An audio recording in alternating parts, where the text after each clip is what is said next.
welcome to the first episode of the Kenya Wins podcast, The Voice of a Rising Nation. I'm your host, Paul Kenjoru. And today we are going to look at the first episode of the series that I talked about in the introduction.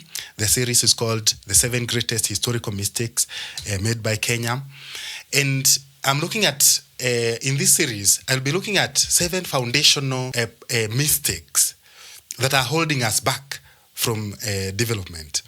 Because you realize that now, after 63 years, we've had many leaders. Recently, we had Mwai Kibaki, akakuja na Vision 2030. Then we had Uhuru Kenyatta. He came with the Big Four agenda. Then we have now William Ruto, who is talking about going to Singapore. So all these ideas, the essence of all these ideas is that we want to have a developed state. We want Kenya to be a developed country. That is the vision expressed by leaders. And you can tell that Kenyans themselves, they have high expectations of this country. How can you tell? First of all, you look at how much Kenyans invest in their own self-improvement and the improvement of their own children. You see, unaona Wakenya, watu wameuza mashamba kwa hii nchi ili watoto wao wasome. Boys and girls. Watu wameuza ng'ombe, they sell cattle so that they educate their kids. People invest in businesses in this country and then they are failed by the system. So this shows that people have high hopes, and the leaders themselves, sometimes they do express these ideas through the visions they create. But none of these visions, 2030 by Kibaki, very good, but we are 4 years from 2030, in fact 3.5 years from 2030. And you can see we are nowhere close to achieving that vision. Uhuru Kenyatta has Big Four agenda. How well did we do with that? He talked about housing, manufacturing, universal health, and food security. None of that was achieved. William Ruto's Singapore dream, that is even more ambiguous than the rest. But, okay, if you've been around, you know, hakuna Singapore tunaenda. So, anyway, my point being that there is a big disconnect between the visions the people have of this country and the leaders have and the reality that we are facing. Kenyans want an industrialized country. Basically, that's the essence of all these visions. Kenyans want a middle income or advanced country. But the reality is we are still a third world country. So in this series, I will look at how the land tenure system is so flawed, and it's literally the biggest, or at least one of the biggest obstacles to our own development. Number one, our land tenure system, the way we have fragmented our land and the way we own our land, has ensured we can never have food security in this country. Never, ever. Number two, it ensures we shall never, ever be able to alleviate the poverty of our own people. Number three, it puts a brake, it acts like a brake on industrialization of this country. So by the end of this episode, I should be able to demonstrate that. So I invite you to join me. The episode has 5 parts. Part 1 will look at the land tenure system that existed before colonialism. Then part 2 will look at the 60 years of colonial rule. Part 3 will look at what happened at independence. Part 4 will look at what happened after independence. And part 5 will look at the effects of those decisions and the solutions that may exist. Kenya before colonial rule.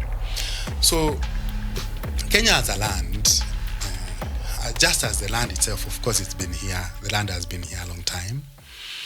And the people themselves have also been here for a long time.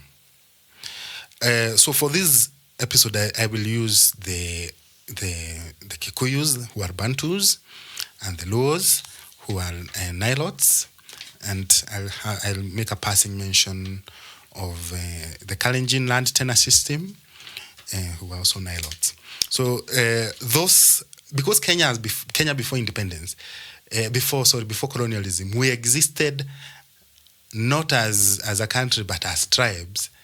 That's why I'm basing my analysis on those tribes. Exactly what used to happen to land, and what is the relationship of our people with land, because that relationship is very, very important in understanding our problem, the source of this problem.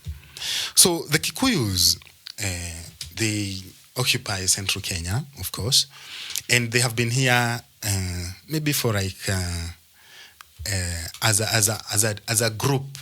They have been here for maybe 500 years, a maximum 800 years. They started the occupation of central Kenya somewhere around Murang'a. As an aside, the Kikuyus didn't come to Kenya as Kikuyus. They came to Kenya as a Bantu group, and then this Bantu group, over like 1,000 years, occupied the central Kenya highlands. And then at some point around 1200 or 1100 AD, the group splintered and formed the Kamba nation, the Kikuyu nation, Meru, Embu, Tharaka, and all this, the Gema, basically the Gema tradition.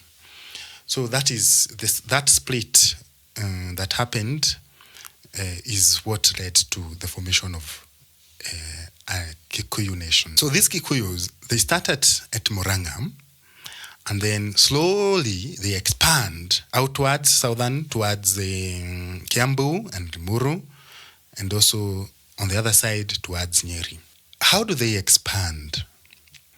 Now, to understand how they expand, we need to understand how they own land. The Kikuyu system was based on something called a bari. A bari is a sub-clan. So a sub-clan is like a lineage that can go maybe 5-6 generations back, starting with the founder of that bari. So land was owned by the Mbari. And the way Mbari owned the land was for the founder of the Mbari to kind of clear new land or buy new land, either from other Mbaris or from the original inhabitants of the central Kenya region. Just to clarify, when the Kikuyu started expanding, the land was not empty. They started from Murang'a, then came all the way to Kiambu, Limuru, Ruiru. In fact, they got to Ruiru very late in the 1900s. That land itself was not unoccupied. There were small groups of now extinct Kenyans. Okay, you cannot even call them Kenyans. Extinct groups of people that were later absorbed, by this expanding group. So we have the people like the Dorobos, we have people like the Gumba people, we have the Adi people. So these are the people who originally occupied the mountain. And these people are a mix of, they are not like particular tribes called Gumba or Dorobo or Adi people. These terms were used to refer to a wide variety of Nilotic and Cushitic people. So in fact, the genealogical studies they've done on the Kikuyus are like 30% Cushitic and a bit Nilotic. And that also explains the wide variance in the way that these Kikuyus look. You have very brown people, very black people. Basically, we have like 3 types of Kikuyus. There are Kikuyus who look like Kikuyus. Unamwona unasema, huyu ni Mkikuyu. There are Kikuyus who look a bit like Somali-ish or Cushitic. Typically brown, the hair is a bit different. There are Kikuyus who look like Western Bantus, a bit like Luya-ish. All these are types of Kikuyus, and that variance is because of the intermixture between the Cushitic people and the Nilotic people who existed here. So the way these Kikuyus expanded is, first of all, to buy land using barter trade, goats, cattle, buy it from the original inhabitants, then expand. So basically land, my point is, land was owned not by individuals, but by the Mbare, the sub-clan.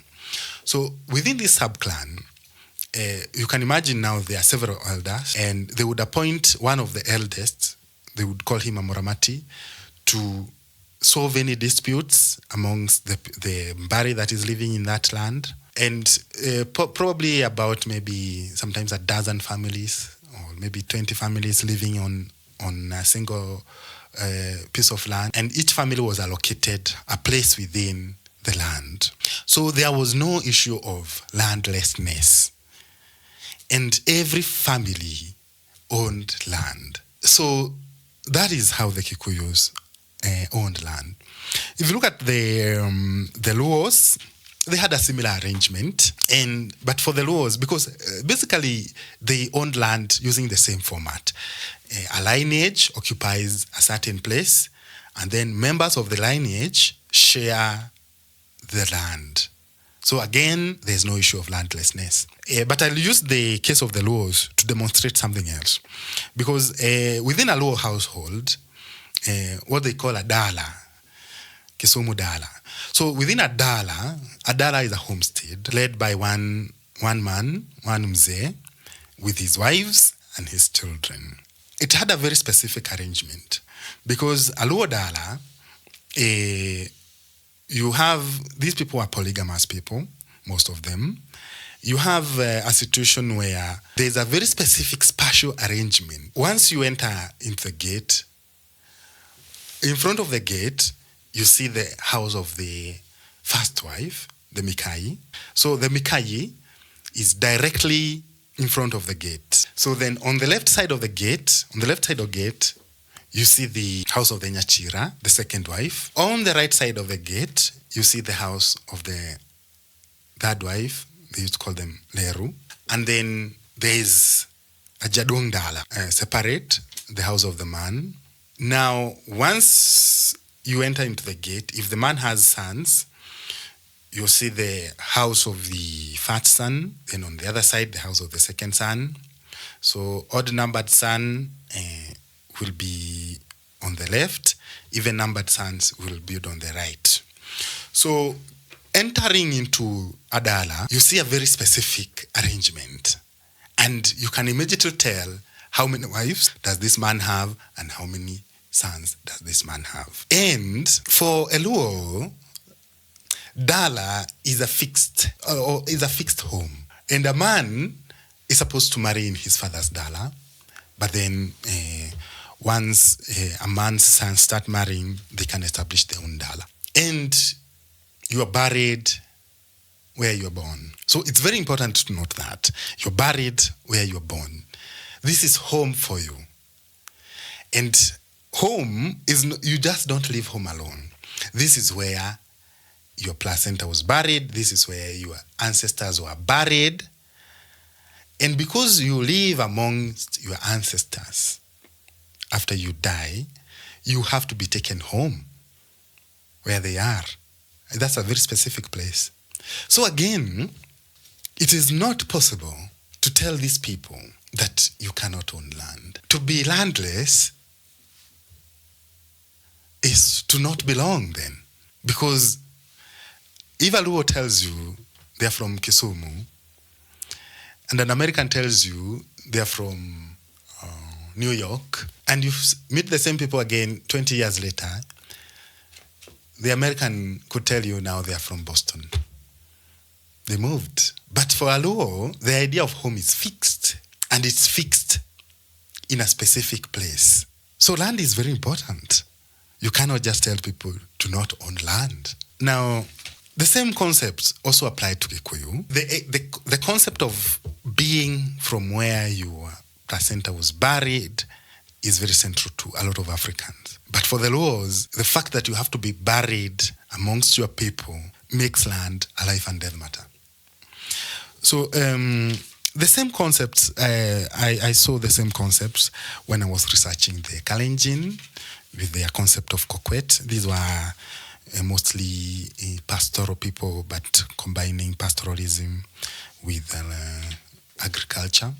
So the kokwet, basically a village where families would establish a home, but then there would be land for cultivation. There would be land for animals to graze, to water, to roam, because they were very heavy on cattle keeping. So that is the structure of how people used to approach land at the dawn of 1900 when the British come.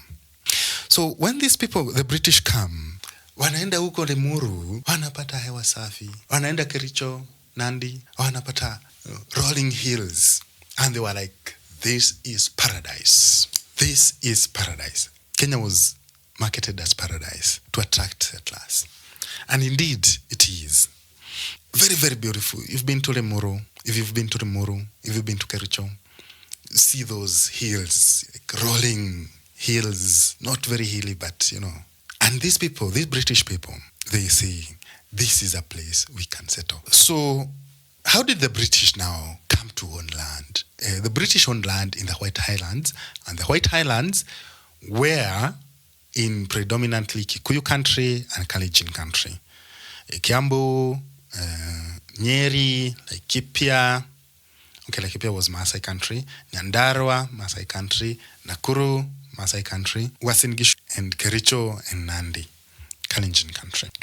So these people, they come, and we have these pre-existing ownership structures that are based on lineage. Land is not owned by an individual person. It's owned by lineage. So the features of the previous system is land is communally owned by the lineage. Then individual families acquire rights to cultivate the land and use the land. Once they die, once the heads of the family die, the land is inherited by the sons. If a family lineage, part of a lineage is eliminated, the death rate, of course, it was very high in those days. Disease, famine, war. So there was a possibility that a specific family within a lineage could be eliminated. So in that case, in case an entire family was eliminated, then they lost their privilege to the land. So land was not owned by any individual. Land was not held for speculation purposes. No, there was no concept of speculation. So the way that these people approach land, it was almost as if they have a spiritual connection to the land. And if you look at all these oral traditions, especially the religious traditions of Kikuyu, of Luo, of Kalenjin, the concept of the supernatural being existed within nature. So there is a spiritual connection between the people and the land. So the issue of exploitation of land was approached with consideration and care. And now then the British come. And looking at this structure, they are confused. Because most of the land itself is not being used. There are wide, even within places where people have settled, there are wide areas that have been left, probably holy forests that people cannot touch, areas left fallow that people cannot touch. So they find all these areas that are left open. And then they realize another thing. These people do not have the concept of property the way the British do. And the concept of property for the British is very, very specific. They came, the British are very, very methodical people. And even when they are taking your land, they don't do it like gangsters. They passed laws declaring that all this land held by natives is crown land now. But there was also a philosophical basis they were using, because they were using a theory called the labor theory of property. And the labor theory of property goes like this. When something is in the state of nature, for instance, let me use a wild fruit growing in the forest. The way that wild fruit becomes your own property is for you to apply your labor to pick it, and then it becomes yours. So something existing in the state of nature, it's owned by nobody. But once you apply your labor, it becomes yours. And it's a very foundational concept actually to property, because think about fishing, something like fishing in the sea, in rivers, or in the ocean, in the lakes. If fish exist in a lake and it exists in the state of nature, how do you make that fish yours? You apply your labor, make a net, go out in the sea with a boat and catch the fish. Then it is yours. So for the British, property was something that was consisted of taking something that is in the state of nature, applying labor, and then it became yours. Mere occupation does not indicate ownership for the British, according to this theory. Merely occupying a piece of land does not mean you own it. What made you own it is for you to apply your labor, to farm, and then make it productive. So the way they approached a lot of this land was like that. And especially in Kikuyu country, because I've said Kikuyu started from Murang'a and came all the way to Kiambu, Lemuru, Ruiru. So by the time they get to Ruiru, it's 1900 and the British are here now. But unfortunately, 2 years before, in the 1896, 1898, there had been a Rinda pest and a smallpox outbreak that had killed almost 50% of the Kikuyus in the frontiers. And a lot of the Kikuyus in the Ruiru areas, the Muru areas, had retreated back because the Rinda pest is a cattle-borne disease. So because the Maasai are right next door in Nairobi, they can transmit it very easily to the Kikuyu. So Kikuyus had retreated back, but the British knew this. But then the British come and they are like, okay, Ruiru is empty. Lemuru is empty.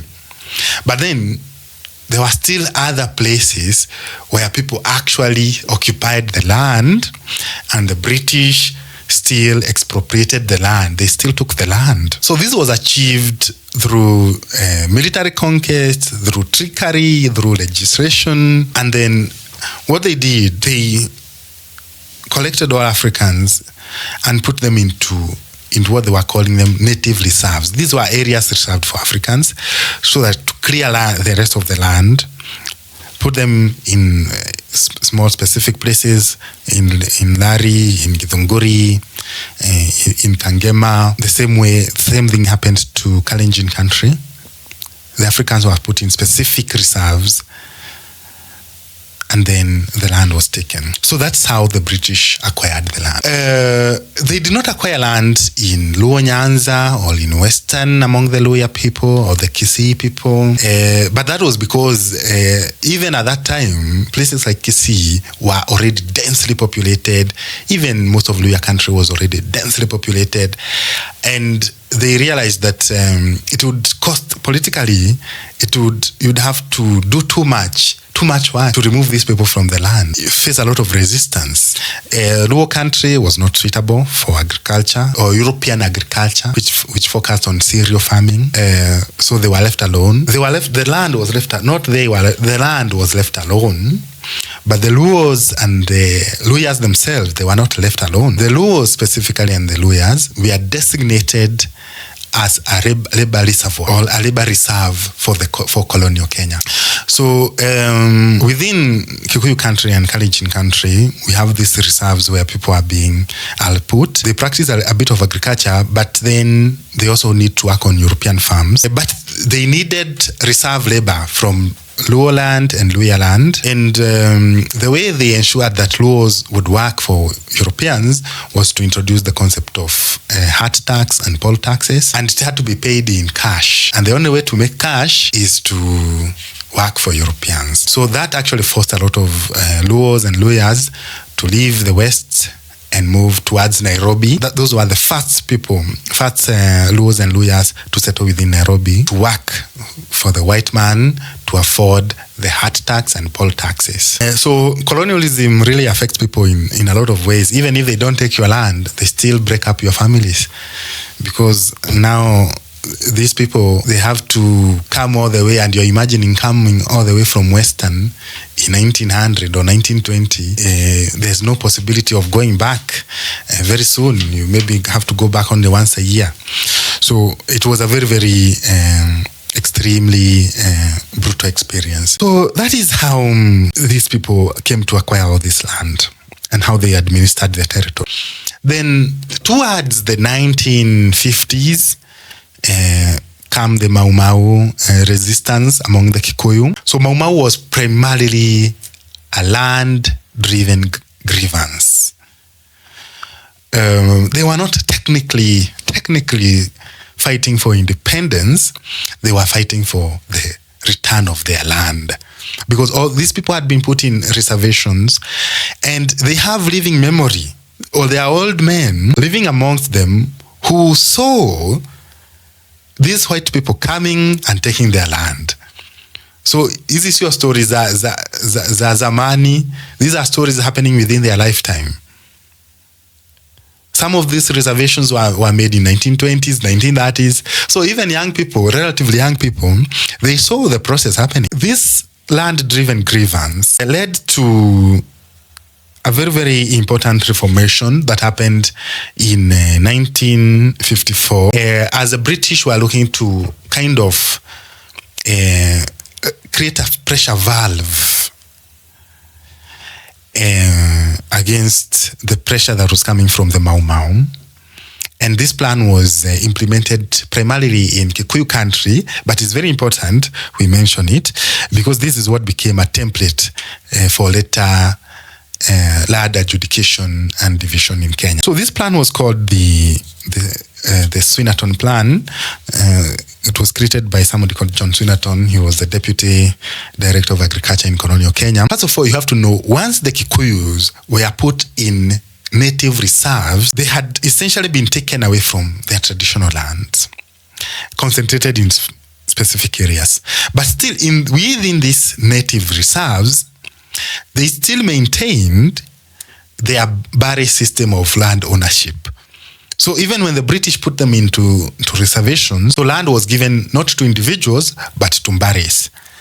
So over years, there had been a lot of fragmentation with barries owning small pieces of land across the reservation. So what the Swinnerton Plan did, first of all, it consolidated land that had been owned by barries into single plots. But then these single plots were not given to Mbari. Initially, the plan had said that we will give each individual male head, because they were given to male heads of family, each male head at least 10 acres. So that the person is able to take credit and also farm at a larger scale. So first of all, the plan consolidated land. Secondly, kind of adjudicated land and divided it into individual ownership. And then it created some kind of titling register. So that now, for the first time, Africans owned land as property. However, in the implementation of the plan, there were a lot of problems because most of the land was first of all given to collaborating families. Collaborating families got more acreage, sometimes 20 acres, 30 acres. But those were a few people. Most people got less than 10 acres. But still within the reserve. Not that bado watu hawajatoka reserve. This land is still in the reservation. So that means, because bado watu hawajatoka reserve, a lot of people, thousands and probably millions of people, were left landless. Because what was previously owned by the Mbare is owned now by a single individual. So a lot of families now are landless, even with within these reservations. By the time the Swinnerton Plan was being finalized, the implementation, it's 1960, on the eve of independence. Then come independence and wazungu wanatoka. The most important thing to understand about this period when Europeans are living is that Africans have been waiting to own land all this time. They saw their land being taken, and therefore the main grievance, in fact, they have against white people is the return of the land. So there is no possibility, there's no situation where at independence, the independence government would have told these people, no, we are not going to give you land. No. In fact, the legitimacy of the government itself, KANU government, rested on giving people land, giving back people their land. Walikuwa naigoja hivi, mzungu atoke. So the government responded immediately. The white people started living at independence, 1963.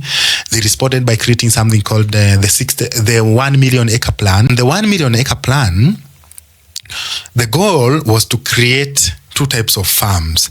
Farms were within the White Highlands, specifically within the White Highlands. So the plan was to buy back the land previously owned by Europeans at market value, then give credit to Africans to buy the land in parcels of 20 to 50 to 100 acres. And part B would have small farmers owning between 5 acres and 10 acres. So part of the negotiation, first of all, you have to understand, of independence was that Kenya was going to be given loans by the World Bank and by Britain itself to enable it to buy back the farms from Europeans who are willing to leave. It was a willing buyer, willing seller situation. And a lot of Europeans were actually willing to leave. We actually got the loans from the World Bank, from Britain, to pay off these Europeans. The million acre plan didn't go exactly as planned, as you can imagine, because very few people got the 20 acres or 50 acres. Most people got 5 to 10 acres. And because the new ruling elite had access to credit and knowledge about these deals, they were able to take a lot of the land that was previously owned by European settlers. So that's how a lot of these families, the Kenyatas, the Koinanges, the Mois, and what have you, that's how they were able to acquire the land in the White Highlands, previously owned by Europeans. Still, a lot of this land, you could not deny African farmers the land because it was a political dynamite. So a lot of the land ended up being subdivided into tiny plots. People in Kiambu got 2 acres, 3 acres per family. In Muranga, in some places, they got 5 acres, 10 acres. But still, a lot of people got 2 acres again. In Uasin Gishu, in Kericho and Eldoret, people got a little bit more, but usually it's still between 2 acres to 20 acres. And then, because not everybody actually got this land, the million acre plan. So what happened? A lot of people started forming land buying companies. They would pull resources together, then approach a specific European settler and actually buy the land privately without the help of the government. So in fact, that is how a lot of people in Kenya, in Central and parts of Rift Valley, came to own land through land buying companies.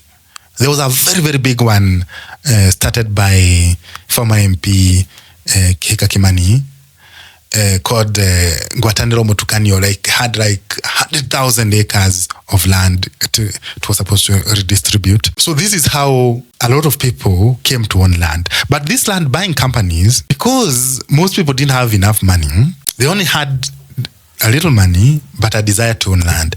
A lot of people ended up with 2 acres, 3 acres 5 acres. That is the 1960s and 1970s. Then you might ask yourself, then the million acre plan, land buying companies mostly focused on places where settlers had been. What about Kisii? What about Nyanza? What about Western? So because settlers had not gone there, land was still owned on the basis of customary ownership. Remember the lineage amongst the laws? So even in the 1960s, 1970s, that is how land was owned. But in 1968, the government passed, and this was an important act because it's one that led to extended the model from Rift Valley and Central to the rest of Kenya. It's called the Land Adjudication Act of 1968, and the purpose of this act was to convert customary land to private land. So throughout and it was also financed again by the World Bank, because the World Bank argued what is holding small-scale farmers from Western Nyanza from growing is the lack of proper title. So throughout the 1960s, 1970s, 1980s, and even in the 1990s, adjudicators were roaming across Kisii, Western Nyanza, listening to customary claims, dividing the land and titling the land. So this model was extended everywhere. This model of small-scale farmer, or now what I will start to call a peasant farmer, was extended everywhere, except within the pastoral communities. I will deal with pastoralism later. So leo tutaguza maneno ya Masai na Turkana na Cushitic pastoralist. Another place the model was not extended was Coast Province. Just to touch very lightly, Coast Province had a very unique problem, and that problem still exists, called the absentee landlord problem.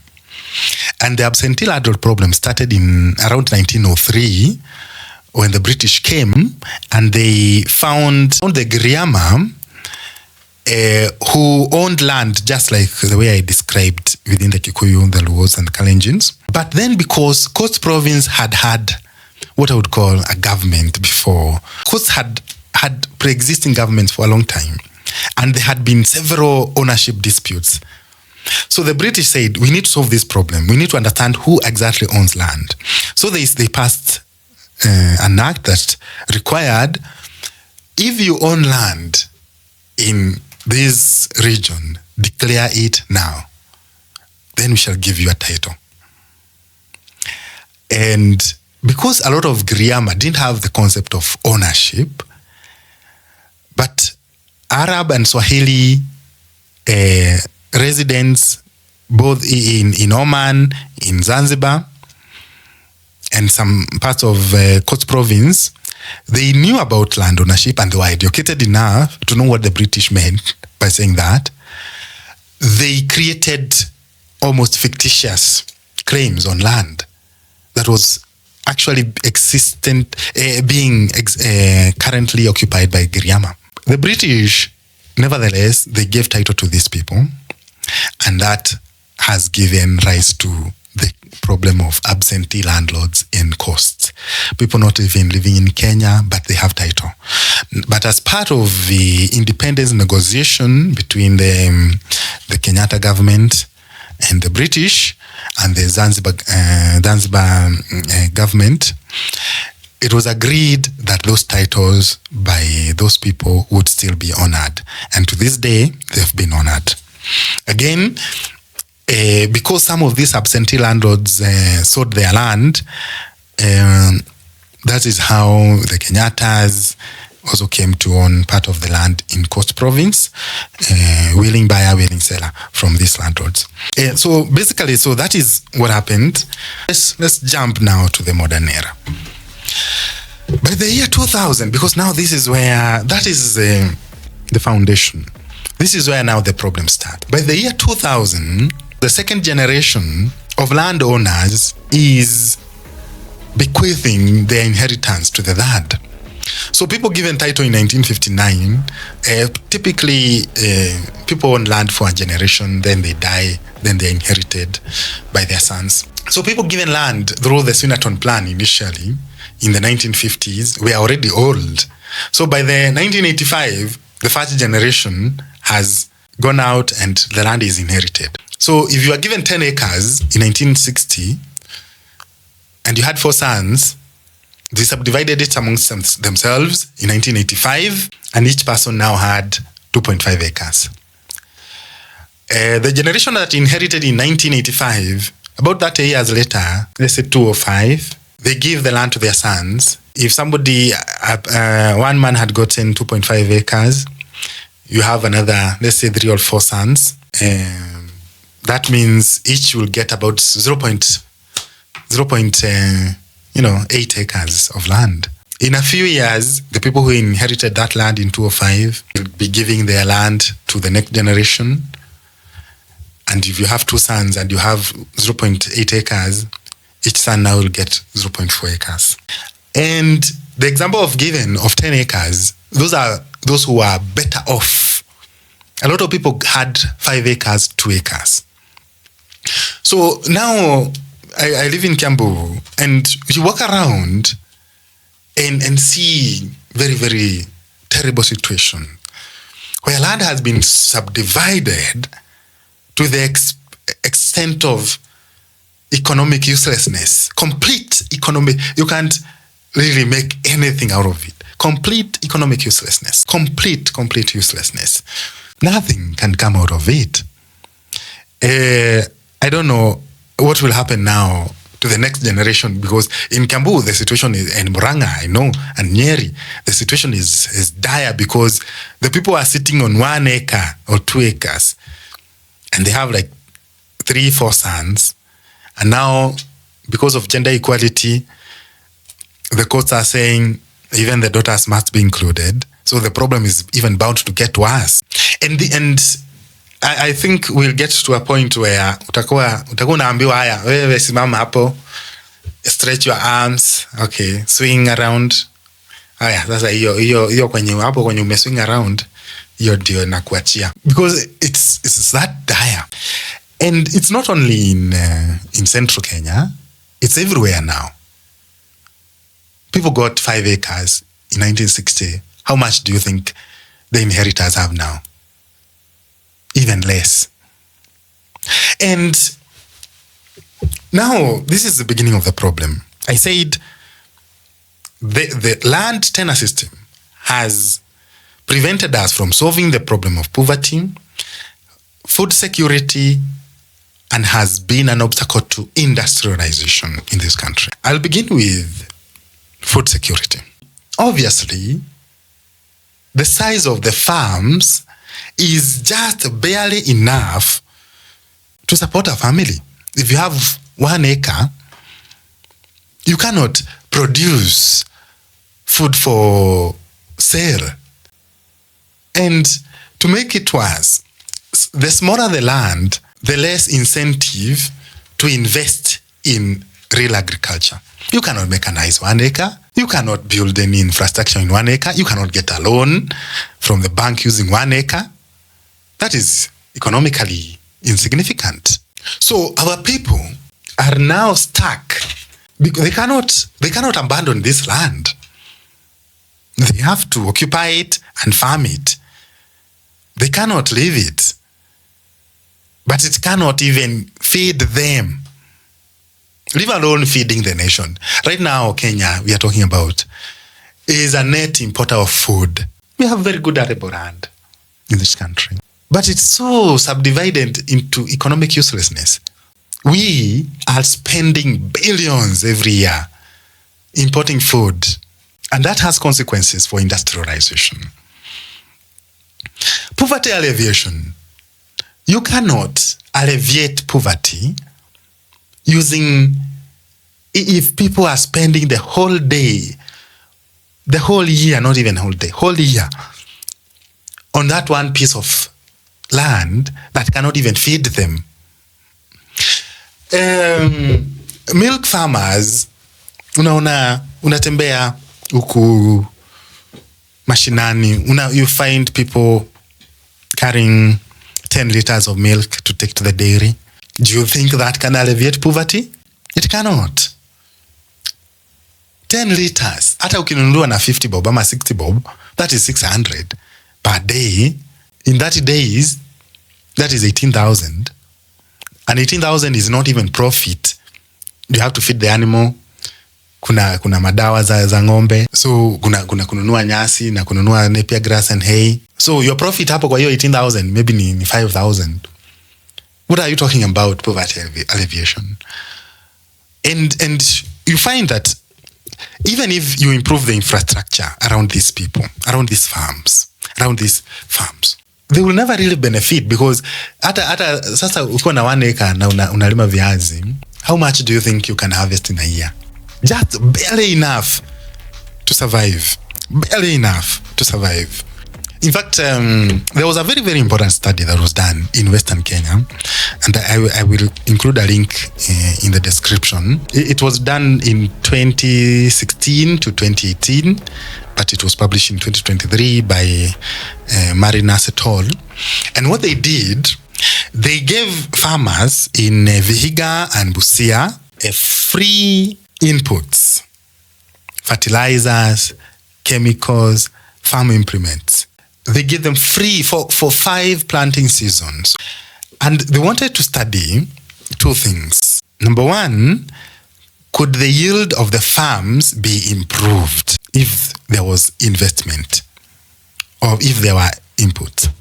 Number 2, could these people be lifted up above the poverty line? So number 1, they found that if you give these people implements, give them fertilizers, give them chemicals, give them better seeds, give them implement tools, well, in fact, the yield improved significantly, almost by 50%. Number 2, is that enough to lift people up above the poverty line? They found that it is not. It is not. Most of the farmers over those 5 seasons, even with improved yield, still lived below poverty line. Why is that?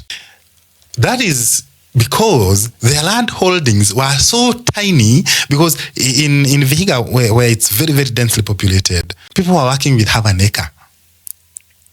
In Busia, working with 1 acre.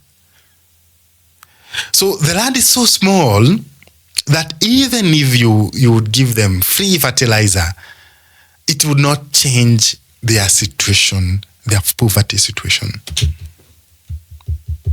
The situation is worsened because naturally small farmers become price takers. You don't have, you farm, let's say maize, you don't have the resources to be able to store the maize. So you sell it immediately after harvesting. Hata itatoka shamba, atakujia tu kwa shamba ama, and they buy it at whatever price. So across this country, the entire country actually, one experience that all farmers have is that somebody is taking advantage of their labor. Not them, somebody else. And mostly they blame the brokers. But brokers emerge because of this fragmentation. Because a farmer with 1-2 sacks of maize, unaipeleka wapi? You can only hope somebody comes and buys it. You can't store it. You're desperate. You need the money immediately. And it happens across all crops grown in Kenya. It's like that. All farmers feel the same, that somebody is taking advantage of our labor. But this is a problem specifically caused, usually, by land fragmentation. So we don't have enough food. We cannot produce enough food. We are importing food. Now, ukienda in a lot of rural areas now, watu wananunua unga. Watu wananunua, when I was growing up, I grew up in the village.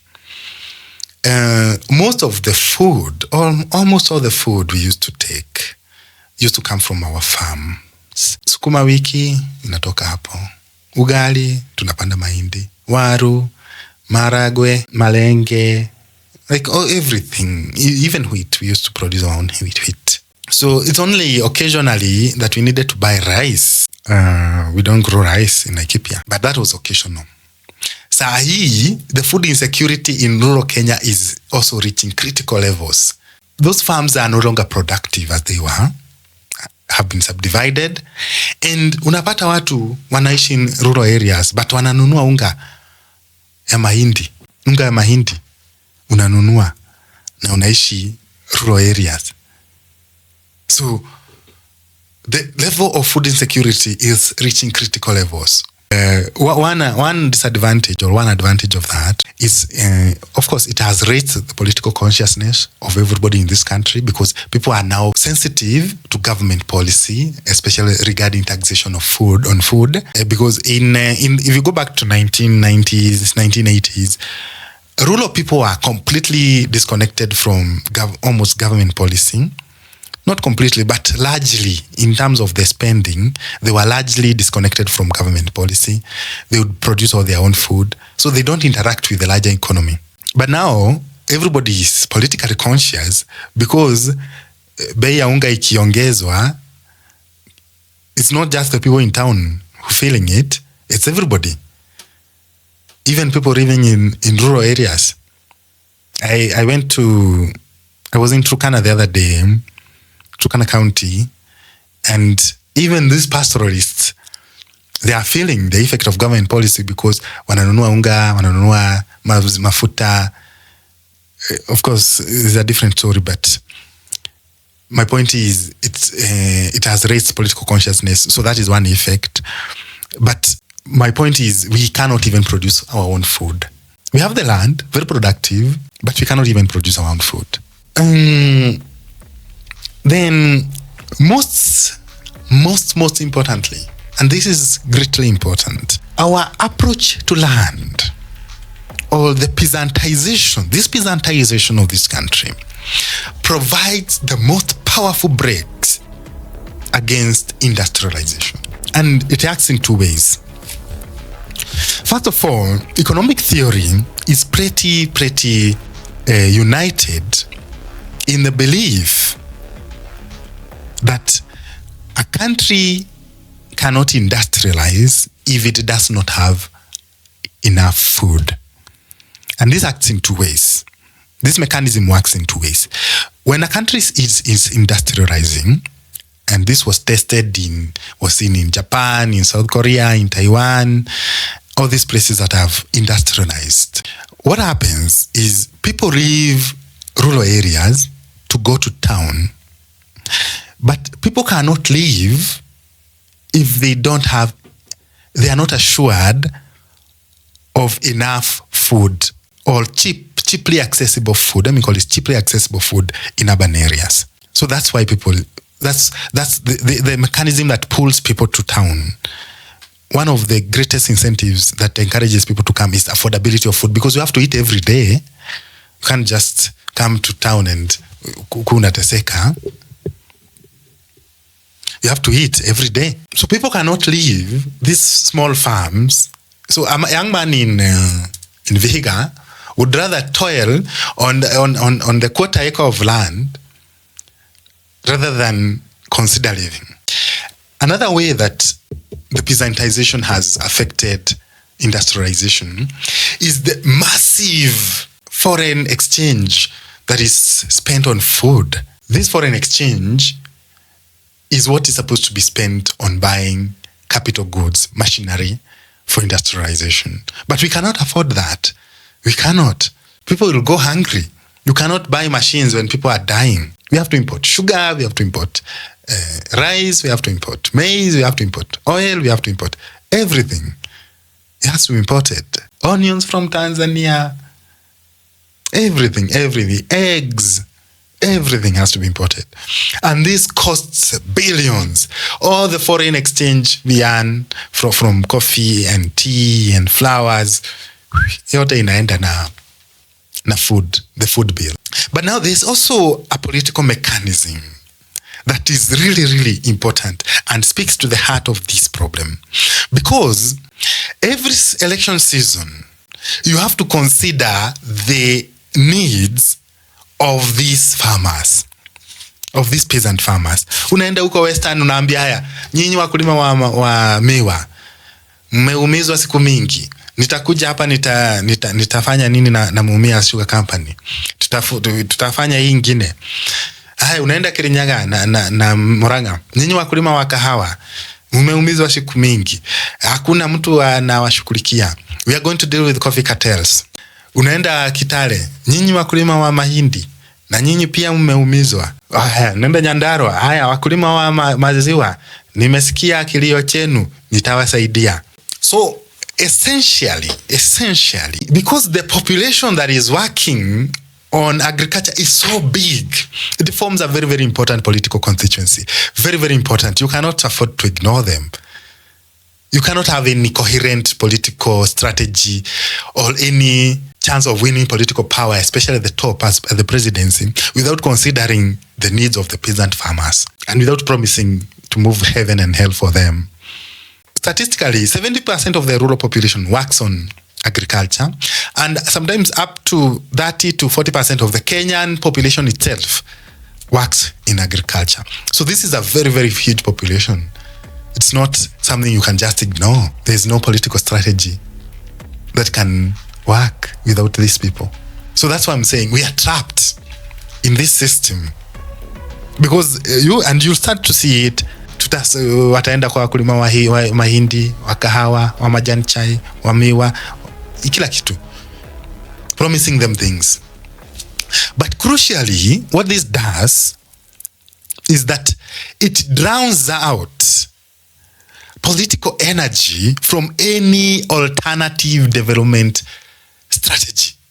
Any stock of industrial development is not important at all. Cannot get any political space. It does not get any political space. Because the needs of farmers are urgent, and these people already exist as a voting bloc. So we work within whoever is working. For instance, if you tell them we are going to give you free fertilizer and you spend billions on this fertilizer, you are working within the framework of the problem itself. You are not escaping the structure. No. You are working within the structure. And this means whatever solutions you might offer within the problematic structure, because we say this is a structural problem, whatever solutions you might offer within the structure are superficial at best. At best, superficial. They do not solve anything. So year in, year out, we've dealt with the same problems. So we do not have any space left to discuss industrial development. All the political capital is spent on peasant farmers in this country. So that is how the peasantization that began in 1960s has put powerful brakes on industrial development in this country. But now remember, like we said, land is identity for people in this country. I've not even talked about how almost every Kikuyu has to own land. People are going to Makueni, buying small plots in the desert that can never, ever, ever, ever be productive, economical, even for speculative purposes.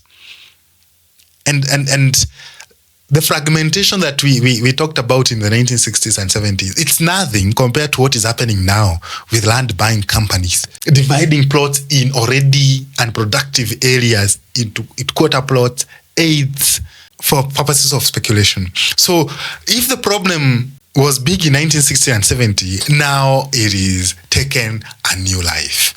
The whole country is subdivided into tiny, tiny plots that have no economic or even speculative value. So now we are stuck in this situation. On one hand, we want to be an industrial country. We talk of Singapore, Vision 2030, Big Four, na mwingine atakuja na ingine. Lakini, as long as we are existing inside this structure, hakuna mahali tunaenda. Hakuna. There's nowhere you cannot live. And now this is where political solutions come in. Because, first of all, it's very hard to tell Kenyans to not own land. Like I said, there's a spiritual connection between land and the people. You have to be buried home. So if you want to tell people not to be buried home, where will they be buried? So people have to own land. However, but now we are owning land in a very new environment where we are so many. The Luos didn't used to be millions in the 1900s. The Kikuyus didn't used to be like 10 million. Kalenjins were not this many. So there was abundant land, first of all, for everybody. And our approach to land was, we are just merely custodians. So the reality is, if you are creating a new country, you cannot do half measures. You have to decide very early on. And once you decide, it's very hard to escape that decision. You have to decide, what kind of country are we creating? Are we creating an industrial country? Are we creating a farming country? A peasant country? And seemingly the decision made 60 years ago, not by a single individual and not in a vacuum, because remember I've said our people have a spiritual connection to land and they want land, and they speak about land as something that defines their identity. So there was no way the Kenyatta government could have said no. So where do we go from here? From here, this is where now politics comes in, because we need bold, courageous, but most importantly, trustworthy leadership. Huwezi kuwa unaenda ukiambia watu haya, sasa nyinyi hamfai kukuwa na land, ama tutachukua hii land yenu. Do you think the current government, people would trust them with their land? That's why we need trustworthy people in government. Governments that we can trust, to create a new land compact in this country, where now we start to move away from peasant agriculture to serious industrial policy, combined with land reforms that prioritize consolidation of land. Otherwise, even in 2060, we'll still be talking about reviving mumeas, coffee farmers needing a loan to be written off, and all these problems. There are no shortcuts. Let us accept with humility that we made a great mistake at independence as a society, as a nation, and seek to redefine Kenya in a new way. We can feed ourselves as people, as a country. We can feed ourselves, and we can create a new identity for our people that does not depend on land itself. No. And these are the ideas that we shall be exploring in the future. So I want to end there, and I hope I have demonstrated what used to happen in this country before white people came, what happened during colonialism, and what happened at independence and after independence, how we arrived at this problem. And finally, I've also demonstrated how the great peasantization of this country is at the foundation of our economic problems. You can blame white people for underdevelopment of Africa, but let's be honest, let's be humble enough to accept that our own practices have also contributed greatly. Hakuna development inaweza fanyika in this setup. And sometimes I get very frustrated when I see, for instance, in South Africa, Julius Malema talking about expropriating land and giving it to black farmers. It would create the same problem. It created the same problem in Zimbabwe. Those Zimbabweans are not rich. Okay, they own land, but they are not rich. The main problem, just to touch on it a bit, with our approach to economics, is we have not seen Africans do not have any experience of industrial development. All our development within our living memory and the memory of our ancestors is based on land. Land is a secure form of property for Africans because that's what they know. But the reality is, you look at the modern world, and it has been the reality for the last 200 years of world development. Wealth has not been coming from land for a very, very, very long time. A very, very long time. In developed societies, wealth has not been coming from land for a very, very long time. Wealth has been coming from putting capital into production of goods. But because Africans, we do not have any experience with that, within our economic imagination, we are not able to detach ourselves from land. We still see ourselves as people of the soil. But look at where it's got us. And this is the same situation across the continent, except in South Africa. It would be a catastrophe if Malema got into power. Wealth is no longer tied to land. In fact, even in our own societies, farmers are not the richest. They are not. The richest are bankers, industrialists. So farmers have not really made billions for a long time. There used to be many years ago, even in the West, there used to be a time when land was the primary way of making money, but hizo siku zimepita. A lot of them do so because of they like the lifestyle. And somebody could argue, what about food sovereignty? Because all of us want to live, to grow our own crops. Ukae hapo, upande nyanya yako, mahindi yako, kitunguu yako, because you don't trust the food that is produced by, big farmers and multinationals and all these people. So there's a concept of food sovereignty. But the reality is, we are not even food secure in the first place. So to talk about sovereignty, let's first of all achieve security, then we can talk about food sovereignty. So I'll stop there for today, and thank you for listening to me. It's been long. I thought I would do 1 hour. I've done 1 hour 26 minutes so far. But this is a message worth listening to, because knowledge is power and sharing is caring, and I care about you. We'll continue with other issues that have proved to be structural issues in these countries. But next week I'll be skipping 1 week, interchanging between the series I talked about, the neighborhood series, and the series on the structural problem. Next week we will do Somalia for the history show. So until then, thank you so much for listening. God bless you and have a good evening. Tutakuwa pamoja na tuonane wiki ijayo inshallah.